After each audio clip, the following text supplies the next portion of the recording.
Vamos a orar, hermanos, y vamos a comenzar con nuestro estudio hoy. Les voy a pedir que inclinemos nuestros rostros y oremos al Señor. Señor, te damos gracias por un día más, un domingo más que podemos estar juntos, Señor, para reunirnos, para poder adorarte, para poder exaltarte, para poder rendirte honor y gloria, Señor. Señor, te damos gracias por poder comenzar este domingo, esta mañana, con este estudio, Señor, acerca de los distintivos que vamos a tener como iglesia, Señor, cuando nos constituyamos. Y te damos gracias, Señor, por el privilegio que tenemos de poder hacerlo en libertad, de poder hacerlo en paz. Te doy gracias, Señor, por cada uno de mis hermanos que están presentes hoy. Te rogamos, Señor, por aquellos hermanos que no pueden estar presentes por cuestiones de enfermedad, de salud, que tú les estés bendiciendo, Señor, o por cualquier otro motivo, que tú les estés bendiciendo, Señor, y sosteniendo en este día. Padre, pedimos tu asistencia sobre este estudio, Señor. Afina nuestros oídos, nuestros corazones para tu palabra. Te lo pedimos en el nombre de Jesús. Amén. Bueno, el domingo pasado, en realidad, estos últimos 4 domingos que venimos estudiando los distintivos de nuestra confesión de fe, la Confesión de Fe Bautista de Londres de 1689. Nosotros sabemos que este documento es importante porque va a ser el documento doctrinal que va a decir qué es lo que cree la iglesia, qué es lo que creemos como iglesia. Y eso es lo que estamos explicando ahora y lo que estamos viendo, cómo nuestra confesión de fe en 1689 tiene también ciertos distintivos, es decir, cosas que la distinguen de otras confesiones de fe, y estamos viendo cómo esos distintivos están presentes en la confesión de fe. Este tema que vamos a ver hoy está dentro del apartado de confesionalismo, es decir, qué significa tener una confesión de fe y demás. Entonces, habíamos visto ya cómo nuestra confesión de fe es reformada. ¿Qué significa? Cómo nosotros demostramos que nuestra confesión de fe era reformada, porque habíamos visto que estas son las 3 solas más prominentes, o mejor dicho, las 3 solas que se dieron en principio en la Reforma Protestante, y habíamos visto cómo nuestra confesión de fe declara la sola Escritura. Acuérdense que estas frases, sola Escritura, fide, gratia, están escritas en latín, ¿sí? Escritura significa escritura, fide significa fe, gratia significa gracia. Ese lenguaje, el latín, era el lenguaje más utilizado para explicar y para estudiar teología en ese tiempo. Por eso que esa frase las vemos en latín, ¿sí? Entonces habíamos visto la sola Escritura, como nuestra confesión de fe declara la sola Escritura.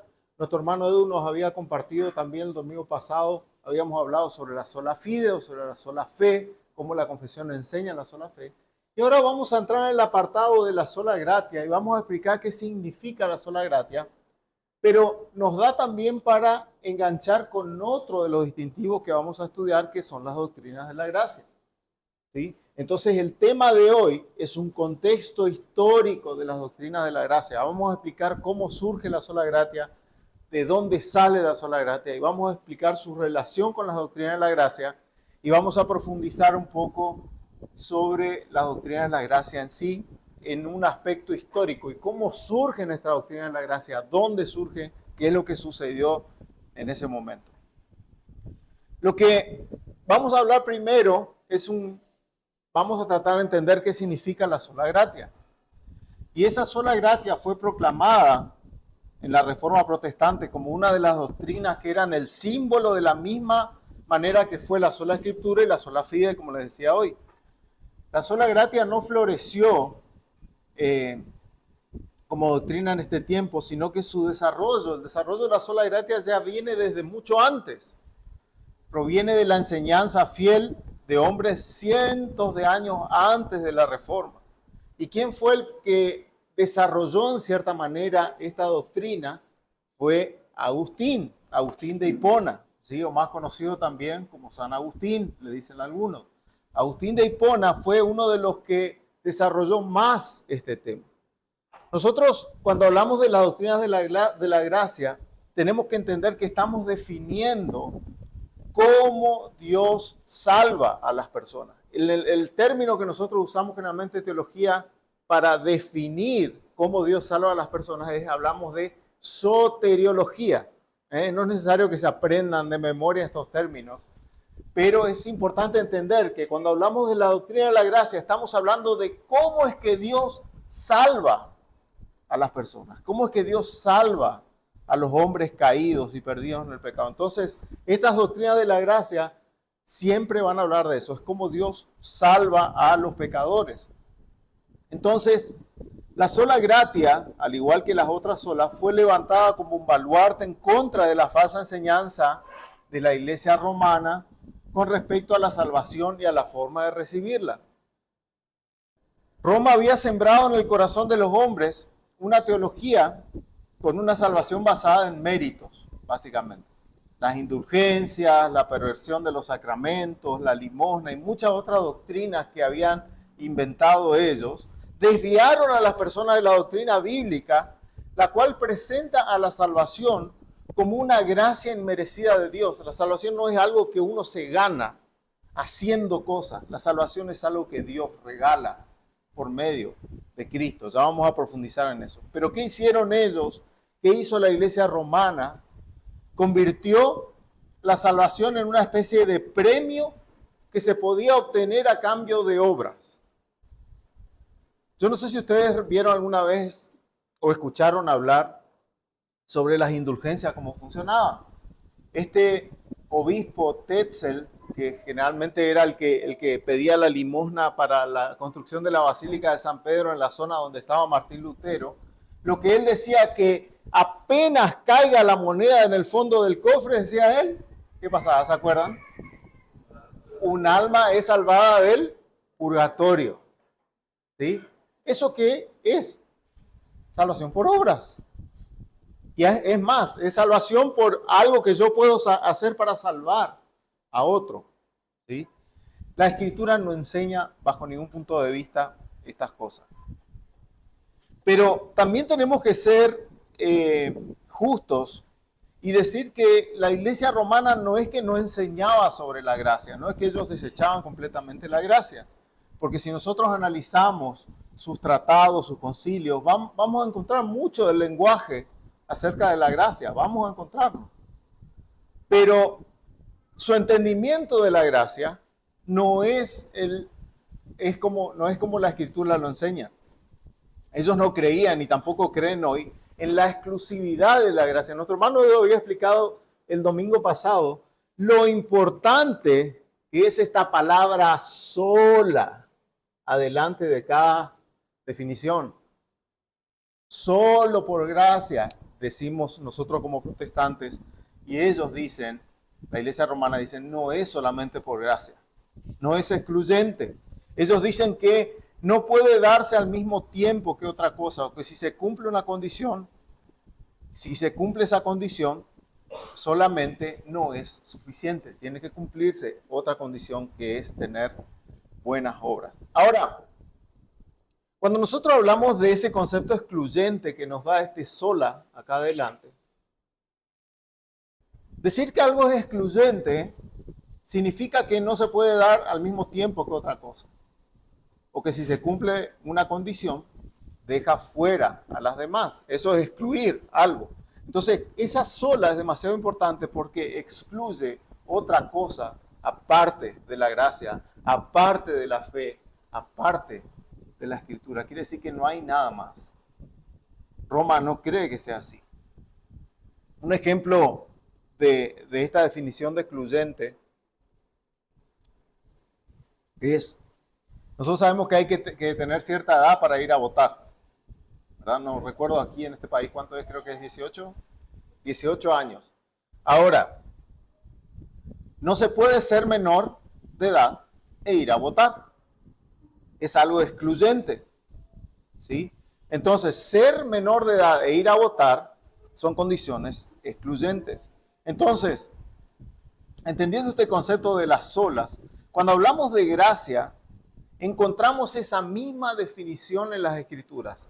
Cuando nosotros hablamos de la gracia de Dios para salvar a los pecadores, esa definición excluyente la encontramos claramente en la Biblia. ¿Dónde? Acompáñenme a Romanos capítulo 11, versículo 6.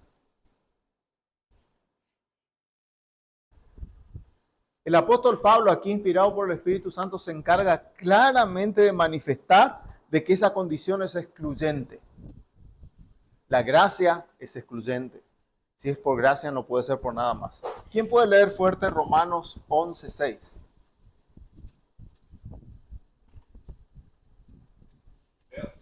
Sí, por favor. Y si por gracia, ya no es por obras. De otra manera, la gracia ya no es gracia. Y si por obras, ya no es gracia. De otra manera, la obra ya no es obra. ¿Sí? En este juego de palabras que hace el apóstol Pablo, deja muy claro que si es por otra cosa que no sea gracia, ya deja de ser gracia. Es una condición excluyente. Entonces, no es consistente con las Escrituras enseñar que la salvación es por gracia, pero a la vez también por obras. Es totalmente inconsistente. Y esta preciosa verdad de la sola gratia o sola gracia es la que fue, de cierta manera, desempolvada por los reformadores y fue una de las proclamaciones que ellos hicieron más importantes en este sentido en cuanto a la enseñanza o la doctrina de la salvación. Ahora vamos a ver un poquito el contexto histórico de cómo Agustín de Hipona, que yo les mencionaba hoy, cómo él, qué relación tiene él, mejor dicho, con la sola gratia. Yo les había dicho recién que esta doctrina no fue desarrollada de cero por los reformadores durante los años de la Reforma Protestante, sino que le debemos mucho desarrollo a uno de los padres de la iglesia, que es Agustín de Hipona. Y para entender de dónde viene esta enseñanza, tenemos que remontarnos al siglo V, al siglo V, siglo V. En este siglo, el siglo V, se da una de las controversias más importantes que se dio en el ámbito de la iglesia. Nosotros tenemos que entender que hasta la época de la Reforma Protestante, la iglesia era solo una. No existía ese cisma entre protestantes, como se da en la Reforma Protestante, y la iglesia romana. La iglesia cristiana era solo una. Nosotros decimos hoy, la iglesia romana no es verdaderamente una iglesia cristiana, pero me refiero simplemente para marcar que no había un cisma antes. Entonces la iglesia era solo una sola. Y en este contexto surge lo que se llama la controversia pelagiana, o un debate que surgió entre Pelagio y Agustín. El problema se da con una frase que Agustín era un prolífico escritor, ¿sí? Y él escribe una frase que decía lo siguiente: dame lo que ordenas, como hablándole a Dios, dame lo que ordenas y ordena lo que quieras. Esta es la frase que él escribe y que se empezó a decir alrededor de toda la iglesia por lo que él había escrito. Dame lo que ordenas y ordena lo que quieras. Y este pasaje de la pluma de Agustín de Hipona fue la enseñanza que provocó esta controversia y que fue una de las más grandes en la historia de la iglesia y en los primeros años del siglo V. Muchos vieron esta oración como una provocación. ¿Y qué hizo? Había un monje británico que se llamaba Pelagio que reaccionó vigorosamente en contra de esta afirmación de Agustín. Con respecto a la oración de Agustín, que Agustín, repito la oración, oh Dios, dame lo que ordenas y ordena lo que quieras. Pelagio no tuvo problemas con la segunda parte, con ese ordena lo que quieras no era el problema para Pelagio. Pero Pelagio tuvo problemas con la primera parte, cuando dice dame lo que ordenas. Y él creía que el atributo más alto de Dios, decía Pelagio, es su verdad y su justicia. Y por esa justicia tenía el perfecto derecho de obligar a sus criaturas a obedecerlo de acuerdo con su ley. Hasta ahí estaba bien. Pero Pelagio se enfocó en la primera parte de la oración, en la cual Agustín pedía a Dios que le concediera lo que él ordenaba. Y Pelagio reaccionó diciendo que en cualquier cosa que Dios ordena está implícita la capacidad de quien recibe la orden de obedecerla. Ahora, en esta conclusión, él decía lo siguiente: el hombre no debería de tener que pedir gracia para ser obediente, porque el hombre puede obedecer. Repito, Pelagio decía que en cualquier cosa que Dios ordena está implícita la capacidad de quien recibe la orden de obedecerla. Es decir, Dios no te puede ordenar algo si vos no tenés la capacidad de obedecer. ¿Se entiende? Entonces, el hombre no debería de tener que pedir gracia para obedecer porque el hombre ya puede obedecer. Eso decía Pelagio. Ahora, esta discusión se amplía a nuevos debates sobre la naturaleza de la caída misma. Ya estaba trastocando la doctrina del pecado, porque si vos estás diciendo tenés la capacidad de obedecer, entonces ¿qué pasó en la caída? Decían algunos. Entonces, se generó un debate alrededor de esta controversia. ¿Qué pasó? ¿Cuál es el alcance de la corrupción de nuestra humanidad que describimos bajo lo que llamamos pecado original o cuando pecamos en Adán? Y sobre la doctrina misma del bautismo también, que la iglesia en ese tiempo bautizaba a los niños pensando que el bautismo salvaba, que salvaba del pecado original, así como la iglesia romana sigue sosteniendo hoy. Pero Pelagio reaccionó en cuanto a esto y él dijo lo siguiente: el pecado de Adán afectó solamente a Adán y a nadie más que a Adán, dijo él. Es decir, que como resultado de la transgresión de Adán, no se produjo ningún cambio en la naturaleza constitutiva de la raza humana. El hombre nació en un estado de justicia y como uno creado a imagen de Dios, fue creado de manera inmutable, decía Pelagio. Aunque le era posible pecar, no era posible perder su naturaleza humana básica, que era capaz de ser obediente siempre y en todo lugar el ser humano. Pelagio continuó diciendo que es posible, incluso después del pecado de Adán, para todo ser humano, es posible vivir una vida de justicia perfecta y que de hecho algunos ya han alcanzado ese modelo de justicia perfecta. Si yo tengo que hacer un gráfico aquí, vamos a suponer que este es el hombre, ¿sí? Pelagio básicamente decía que el hombre cuando nace, vamos a suponer que este es Adán. Adán cuando cayó fue manchado por el pecado, ¿sí? Pero el hombre no nace así. El hombre nace sin pecado y el hombre tiene la capacidad y la disposición de obedecer a Dios. Ese pecado solamente le afectó a Adán, decía Pelagio. Pero Pelagio no se opuso a la gracia, sino solo a la idea de que esa gracia era necesaria para la obediencia. Él no negaba la gracia en forma general, sino que decía, no necesitamos gracia para la obediencia. Él sostuvo que la gracia facilita la obediencia, pero que no es un prerequisito necesario para la obediencia. Porque no hay transferencia de culpa de Adán hacia toda la humanidad como consecuencia de la caída. Ahora, él decía que el único impacto negativo que Adán tuvo fue dar un mal ejemplo y los que siguen el camino de Adán e imitan su desobediencia van a compartir su culpa y así solamente van a ser culpables. ¿Sí? Entonces, ¿qué hizo Agustín? ¿Qué hizo Agustín en cuanto a estas cosas? El tema clave para Agustín en esta controversia era el problema de la capacidad moral del hombre caído o la falta de la capacidad moral que tenía el hombre caído, es decir, de obedecer. Agustín argumentó que antes de la caída, Adán y Eva disfrutaban de libre albedrío y de libertad moral. Voy a graficar. Esto era lo que decía Pelagio. ¿Sí? Ahora vamos a ver lo que decía Agustín. Agustín decía que el hombre, cuando fue creado a imagen de Dios, antes de la caída,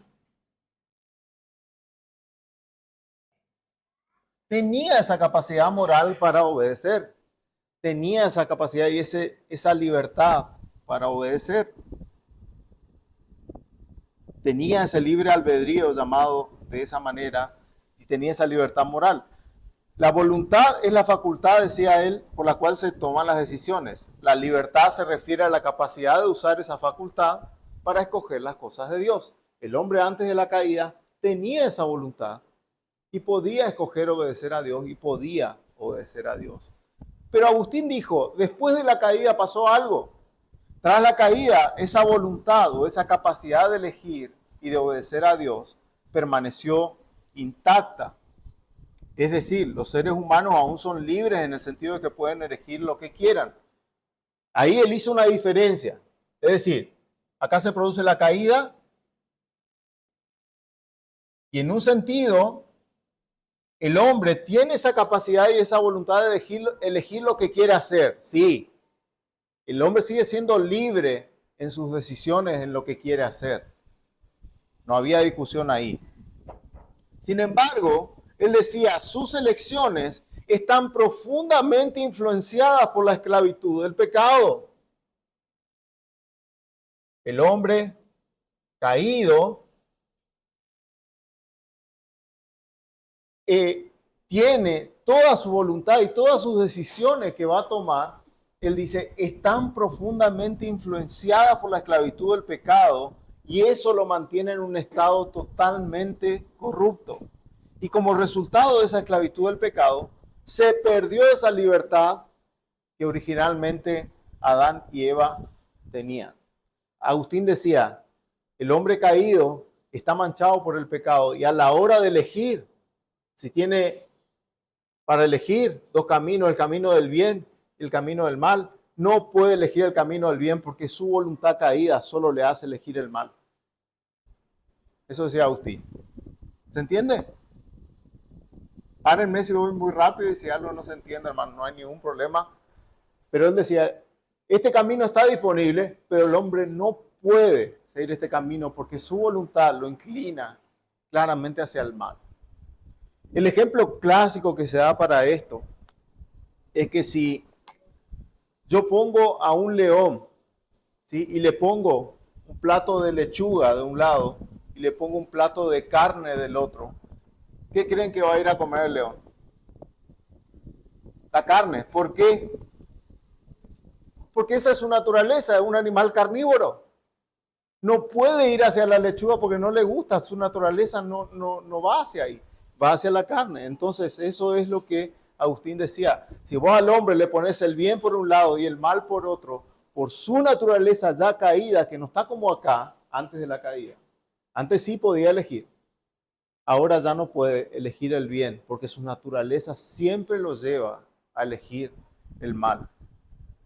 Ahora, ¿cómo continuó Agustín el desarrollo de su entendimiento en este sentido? ¿Cuál era la forma entonces de que el hombre se salve? ¿Cómo podía salvarse si está en un estado caído en el que no puede elegir el bien y siempre elige el mal? Solamente eso podía pasar a través de una obra sobrenatural de la gracia de Dios en el alma. Solamente a través de una obra sobrenatural de la gracia de Dios en el alma. Y esta renovación de la libertad es lo que la Biblia llama libertad real, como dice Santiago 2.8, si quieren anotar para leerlo después. Por lo tanto, el quid de la cuestión aquí tenía que ver con el tema de la incapacidad moral como el corazón del pecado original. Ese era el tema fundamental en esta controversia. Ahora, esta controversia arrojó varios veredictos eclesiásticos, incluso el juicio en la iglesia en un sínodo del año 418, donde el concilio de Cartago condenó las enseñanzas de Pelagio. El concilio de Cartago dijo, esto es una herejía, lo que enseñó Pelagio. El hereje fue exiliado a Constantinopla en el año 429 y una vez más el pelagianismo fue condenado por la iglesia en el concilio de Éfeso en el año 431. O sea, el pelagianismo fue condenado en el 431 en Éfeso y antes fue condenado en el año 418 en el concilio de Cartago. ¿Sí? A lo largo de la historia de la iglesia, una y otra vez el pelagianismo ha sido repudiado sin rodeos por la ortodoxia cristiana. Incluso en el concilio de Trento, que enseña una forma de semi-pelagianismo, que ahora vamos a explicar qué es, en sus primeros 3 cánones, especialmente en el 6º capítulo sobre la justificación, repite la antigua condena de la iglesia a la enseñanza pelagiana de que los hombres pueden ser justos sin la gracia. Incluso en algo tan reciente como el Catecismo Católico Romano, si ustedes leen el Catecismo Católico Romano hoy, moderno, condena la postura de Pelagio, hoy mismo. Ahora, este choque o esta controversia produjo en la iglesia primitiva la reflexión más profunda acerca de la gracia y de la voluntad humana.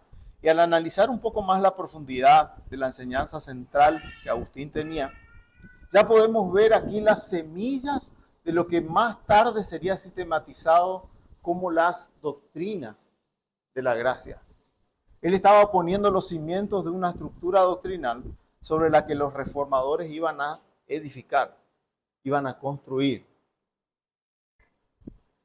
Entonces, aunque podemos ver que esta sola, la sola gratia, la sola gracia, fue desarrollada como una doctrina muchos años antes de la Reforma Protestante, la gran erudición de algunos teólogos reformados y una necesidad providencial trajo progresos en esa doctrina y en la comprensión sobre todo de esa doctrina. La sola gratia fue sistematizada y presentada en lo que hoy se conoce como las doctrinas de la gracia. Ahora vamos a hablar un poco de eso. ¿Alguna pregunta hasta aquí, hermanos? Voy a borrar esto. Vamos a hablar ahora acerca de, vamos a remontarnos a la época de la Reforma y un poquito más, un poquito después de la Reforma, a los Países Bajos,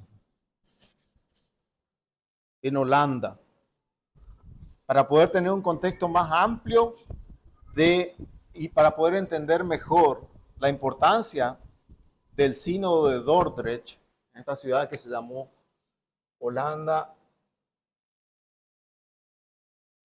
o Países Bajos. La ciudad donde se celebró este concilio se llamaba Dordrecht.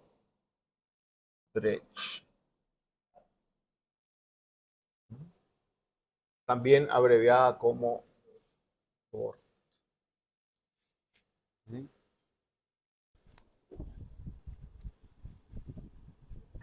Ahora, ¿cómo empezamos aquí el contexto para entender qué pasó en esa ciudad, en Dordrecht, Holanda, y cómo se sistematizó la sola gratia en lo que se conoce hoy como las doctrinas de la gracia? Nuestro contexto tiene que empezar con Juan Calvino. Conocen a este señor, habrán escuchado bastante de él. Él sin dudarlo, es una de las figuras más importantes de la Reforma Protestante. Y aunque su aparición vino unos años después de Lutero, es conocido como el teólogo de la Reforma por esa gracia especial que recibió de parte del Señor para sistematizar muchas doctrinas de las Escrituras, sobre todo en lo que se conoce como su gran obra, que se sabe que se llama la institución de la religión cristiana. Él tuvo una capacidad especial para sistematizar las doctrinas de las Escrituras. Ahora, Calvino, aparte de ser un apasionado pastor, un dotado predicador y un prolífero escritor, fue un visionario en lo que respecta a las misiones, a la expansión del Evangelio y sobre todo a la preparación de hombres para la enseñanza de la palabra de Dios. Él, en el año 1559, fundó la Academia de Ginebra, que después se llamó la Universidad de Ginebra, y esa ciudad en Ginebra, en Suiza, se convirtió en una escuela de preparación de líderes o de pastores. Algunos calculan que solo unas décadas después de haber sido fundada, la academia ya había entrenado a más de 1.600 hombres para el ministerio, los cuales fueron enviados nuevamente, después de estudiar en la academia, fueron enviados a sus países de origen para plantar iglesias. Y este trabajo fue usado grandemente por Dios en Europa en diferentes maneras y en diferentes lugares. Sobre todo en Escocia, habrán escuchado hablar de un señor llamado John Knox. Él fue estudiante de la Academia de Calvino y él fue el fundador ¿de qué? Del presbiterianismo. ¿Sí? Para que se den una idea del impacto que tuvo la Academia de Ginebra en Europa, en Escocia, en Francia, en muchos otros países. Entonces, esta fundación, la primera iglesia presbiteriana que se funda aproximadamente en el año 1555, y 7 años más tarde, después de 1555, 7 años más tarde, producto de este movimiento misionero, en cierta manera, de capacitar líderes y enviarlos a distintas regiones, ya habían casi 2.000 iglesias reformadas, fundadas y trabajando, para que se den una idea del impacto que tuvo esta visión y este ministerio de Calvino. Ahora, había un estudiante particular de esta academia que se llamaba Jacobo Arminio. Habrán escuchado de él. Él fue un estudiante de la Academia de Calvino. Arminio, yo simplemente acá voy a resumir, hermanos, porque el contexto es bastante largo, pero él llegó a la conclusión de que la doctrina de la predestinación enseñada en la Academia no tenía mucho sustento para él. Él fue uno de los que cuestionó. ¿Saben quién era profesor de Arminio? Era Teodoro de Beza. Era profesor de Arminio. Y Teodoro de Beza fue uno de los estudiantes prodigios de Calvino mismo. ¿Sí? Entonces el hombre habrá estado muy instruido. No era, como decimos, ni un caído del catre Arminio. Era una persona muy estudiosa. De hecho, era una persona que estuvo en el ministerio mucho tiempo. Pero este hombre empezó a tener ciertas ideas y empezó a predicar en sus sermones y empezó a predicar en la iglesia en la que estaba, ciertas ideas que muchos lo cuestionaban por las ideas que él predicaba, así con respecto a la doctrina de la salvación. Pero cuando se lo confrontaba a él y le preguntaba, hermano, ¿vos crees esto? ¿Vos estás predicando esto? Él negaba absolutamente todo. Decía, no, yo estoy comprometido con la doctrina reformada pura y santa de la que todos creen. Él siempre negaba eso. Pero lo que él predicaba y enseñaba era aparentemente otra cosa. Y había mucha duda acerca de él. Pero obviamente Arminio era una persona muy instruida, era también un prolífico escritor y dejó muchísimo material escrito acerca de teología, acerca de las doctrinas de la gracia y acerca de cómo él veía la revelación bíblica en general. Pero hay un grupo de 40 personas o de estudiantes de él que cuando él muere, cuando Arminio muere,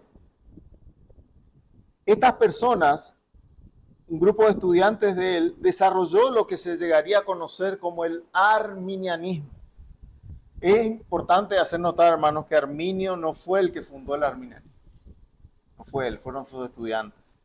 Sí, él ya había muerto ya cuando estas personas sistematizaron en cierta manera la doctrina de los escritos de este hombre. Este pensamiento doctrinal contrario al calvinismo, que era sostenido por las iglesias reformadas en Europa, comenzó a difundirse. Y en el año 1610, un año después de la muerte de Arminio, sus seguidores presentaron una queja formal contra las iglesias holandesas. Para poder entender el contexto en Holanda, hermanos, nosotros tenemos que entender que la iglesia estaba unida al Estado. ¿Sí? No se olviden de eso. Entonces, nosotros a veces decimos, se presentó una queja formal, se hizo esto. ¿A quién se hizo eso? Al Estado. La iglesia estaba unida al Estado. Ustedes sabían que el presbiterianismo aboga por una iglesia nacional. ¿Sí? Entonces ellos creían que la idea, y siguen creyendo hasta hoy, de hecho Westminster dice eso, que la iglesia está unida al Estado. ¿Sí? Pero en esa época el Estado era reformado, era un Estado que iba de acuerdo con la doctrina reformada, y la iglesia y el Estado eran una sola cosa.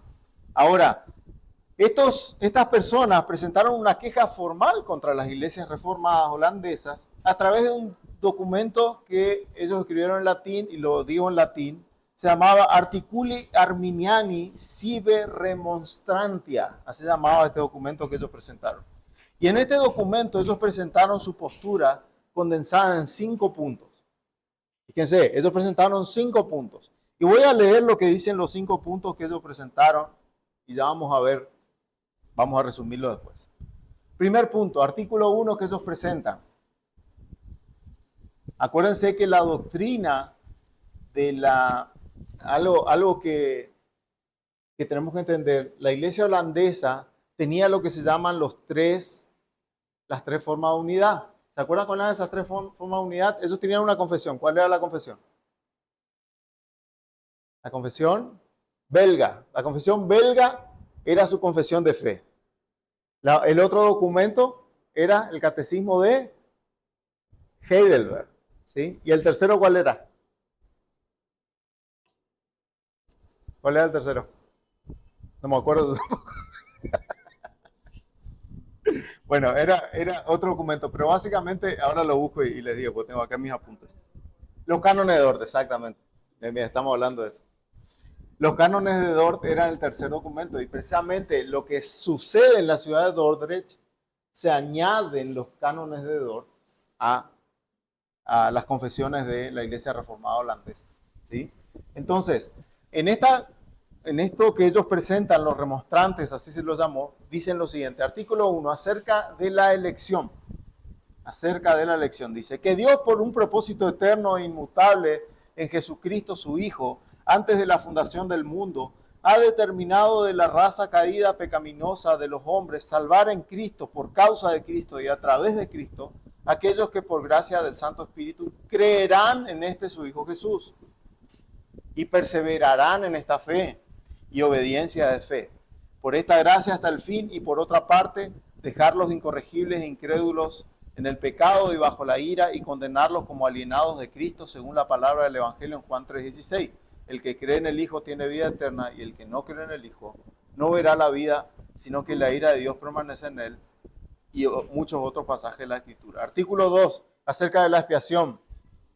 Que de acuerdo con esto, con lo primero, en el primer artículo, Jesucristo el Salvador del mundo murió por todos los hombres y por cada hombre, de modo que ha obtenido para todos ellos por su muerte en la cruz la redención y el perdón de los pecados.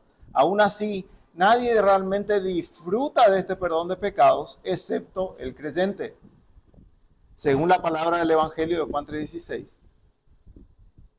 Citan el pasaje, y en la primera epístola de Juan 2:2, y es la propiciación por nuestros pecados, y no solo por los nuestros, sino también por los pecados del mundo entero. Artículo 3, la depravación total de la humanidad. Que el hombre no posee gracia salvífica en sí mismo, ni tampoco de la energía de su libre voluntad o albedrío. En la medida en que él ha estado en estado de apostasía y pecado, no puede ni pensar, ni desear, ni hacer nada realmente bueno, como la fe salvífica eminentemente es. Sino que es necesario que éste sea nacido de nuevo de Dios en Cristo a través de su Santo Espíritu y renovado en la comprensión, inclinación o voluntad y en todos sus poderes, de manera que éste pueda correctamente entender, pensar y desear y efectuar lo que es realmente bueno, conforme a la palabra de Cristo en Juan 15:5. Artículo 4, acerca de la gracia. Presentaron otro artículo, no lo voy a leer, simplemente lo voy a resumir. Y el artículo 5, que hablaba sobre la seguridad en Cristo y en el Espíritu. Básicamente, resumiendo los artículos que ellos presentaron, decían lo siguiente. El artículo 1, que lo leí de la elección incondicional, ellos decían que la elección de Dios condiciona a la fe o a la incredulidad de los hombres. Dios escogió en base a su conocimiento anticipado de las cosas, es decir, Él vio a los que iban a creer y los escogió para vida, y aquellos que vio que no creerían los dejó en su justa condenación. Acerca de la expiación universal, ellos creían una expiación universal. Ellos decían que Cristo murió por todos los hombres y por todos ellos ha obtenido la redención de los pecados. Sin embargo, solo reciben el beneficio de la salvación aquellos que creen. Artículo 3, depravación parcial. Aunque el hombre está separado completamente de Dios y no puede pensar, desear ni hacer nada realmente bueno como creer, aún así puede creer si el Espíritu Santo interviene para renovar su comprensión, inclinación y voluntad, de tal manera que pueda entender, pensar, desear y hacer lo que es realmente bueno. Ellos abogaban por una depravación parcial. ¿Les suena esto? Semi-pelagianismo. Para graficarlo, ellos decían, el hombre está caído, ¿sí? Tiene pecado, pero hay una especie de isla de justicia ahí que no fue afectado por la caída en lo que ellos con esa isla de justicia podían creer. Eso es la depravación parcial. Gracia resistible. Aunque la gracia de Dios es la que comienza la obra, continúa y cumple todo lo bueno en lo que el creyente experimenta, esa misma gracia puede ser resistida. Decían eso. El hombre puede resistir la gracia de Dios. Y en el artículo 5 ellos decían que se puede caer de la gracia, que una vez que uno es salvo, vos puedes perder tu salvación. Y decían que aunque el creyente recibe pleno poder para luchar contra Satanás, el mundo y su propia carne y puede obtener la victoria sobre ellos gracias a la asistencia del Espíritu. Sin embargo, por causa del descuido y negligencia, puede caer de la vida que ahora tiene en Cristo y por lo tanto no se puede tener certidumbre de salvación en esta vida, decían ellos. No se preocupen si por ahí no se entiende perfectamente lo que ellos decían, porque vamos a seguir profundizando sobre esto. Cuando estudiemos punto por punto la doctrina de la gracia, vamos a analizar lo que ellos decían y dónde estaba la diferencia. Simplemente lo menciono a modo de tener una vista panorámica solamente ahora, ¿sí? Ahora, cuando ellos presentaron estos 5 puntos, los remonstrantes presentaron estos cinco puntos en el sínodo, porque se dio un sínodo para tratar este tema, las iglesias holandesas respondieron a estos 5 puntos. ¿Cómo respondieron? Como respuesta a esta protesta arminiana, las iglesias holandesas celebraron esta asamblea nacional en la que se llamó el Sínodo de Dordrecht. ¿Quién convocó el sínodo? El Estado y la iglesia. ¿Sí? Se celebró en esta ciudad, Dordrecht, y la primera reunión del sínodo fue el 13 de noviembre de 1618 y la última reunión fue el 9 de mayo de 1619. Duró aproximadamente 6 meses este sínodo. Y aunque era una asamblea nacional, debido a esa gran controversia que se estaba presentando y se estaba levantando con el surgimiento del arminianismo, fueron también invitados representantes de 8 países extranjeros. Y como resultado de estas reuniones, se publicó un documento oficial llamado Los Cánones de Dort.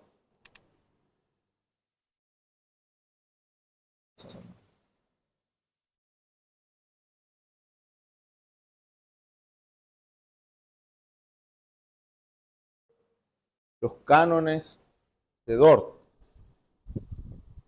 en el que se rechazaron las ideas arminianas y se defendió la doctrina reformada de la salvación en 5 puntos otra vez. Así no fueron los reformados los que hicieron estos 5 puntos, sino que estos 5 puntos fue una respuesta a los 5 puntos del arminianismo. Y de estos 5 puntos es que se deriva el nombre de 5 puntos del calvinismo, que está mal llamado en cierta manera así porque no fue Calvino el que los hizo. Pero si uno entiende que se refiere a la doctrina calvinista, es válido el término. ¿Sí? Y estos 5 puntos también son conocidos como las doctrinas de la gracia. Y los cánones de Dort contienen 5 capítulos en los que se exponen las siguientes enseñanzas, que son las que vamos a ver a lo largo de los domingos que siguen. El capítulo 1 habla de la elección incondicional. ¿Se acuerdan que los arminianos presentaban y decían que la elección es condicional? Dios elige en base a los que van a creer. A los que van a creer, Dios en su presencia lo ve el futuro. A los que van a creer, Dios los elige. Los cánones de Dort decían, la elección no es en base a lo que hace el hombre. La elección de Dios es incondicional. Él elige por el puro afecto de su voluntad. Y Él no ha revelado qué tiene en cuenta para elegir. Él simplemente elige en base a su santidad, en base a su justicia, en base a su perfección. ¿Sí? Es totalmente incondicional. No es por nada que nosotros hagamos. El capítulo 2 de los cánones de Dort habla sobre la redención particular o expiación limitada, también se conoce. Es decir, que Cristo no murió por todos los hombres, sino por aquellos que Él eligió. Capítulo 3, depravación total. En vez de una depravación parcial, en los que decían que había una pequeña isla, de cierta manera, de justicia ahí, que podían creer, este punto habla sobre que el hombre está totalmente caído, totalmente corrompido, sosteniendo la doctrina de Agustín. Gracia irresistible. La gracia que Dios quiere dar a los pecadores no se puede resistir. Es algo que Dios da de manera soberana y el hombre no lo puede resistir. Capítulo 5 de los cánones de Dort habla sobre la perseverancia de los santos, es decir, que todos aquellos que han sido salvados por Cristo, todos aquellos que han creído, no pueden caer de ese estado de gracia. Aunque no se sabe quién fue el primero en usar este término, estas doctrinas fueron puestas en forma de acróstico formando la palabra tulip. Porque nosotros, si ustedes ven los términos en inglés de esta enseñanza,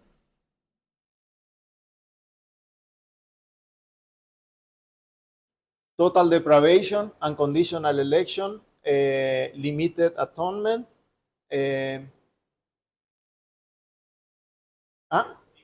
unconditional grace, irresistible grace y perseverance of the saints. ¿Sí?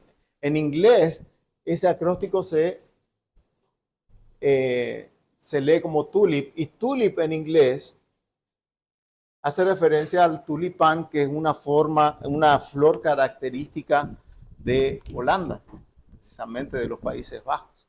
¿Sí? Entonces, cuando ustedes lean este acróstico, se está refiriendo a las doctrinas de la gracia.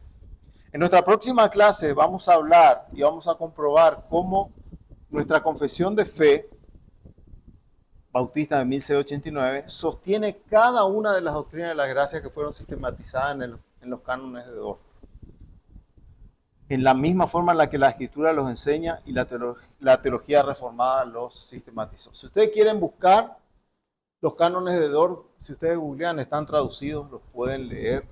Y si lo que tiene la Biblia de herencia reformada, están los cánones de Dort también atrás, junto con todas las confesiones históricas.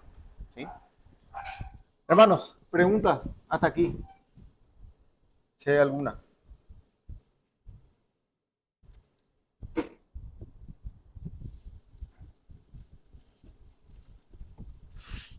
¿No hay preguntas? Bien, vamos a orar entonces y prepararnos para la reunión. Señor, gracias por el privilegio que tenemos, Señor, de poder estudiar estas enseñanzas. Gracias, Señor, por la tradición de hombres que realmente tú has levantado, que han ayudado, Señor, a que podamos entender mejor lo que tu palabra enseña claramente. Y por estos hombres que tú has levantado en el pasado, Señor, tan pecadores como nosotros, tan simples como nosotros, pero que tú has querido usarlos, Señor, para que contribuyan, Señor, en la extensión de tu reino y contribuyan también en la formación de la verdad que está claramente contenida en tu palabra, Señor. Señor, tu palabra es la verdad, tu palabra es pura, tu palabra es santa.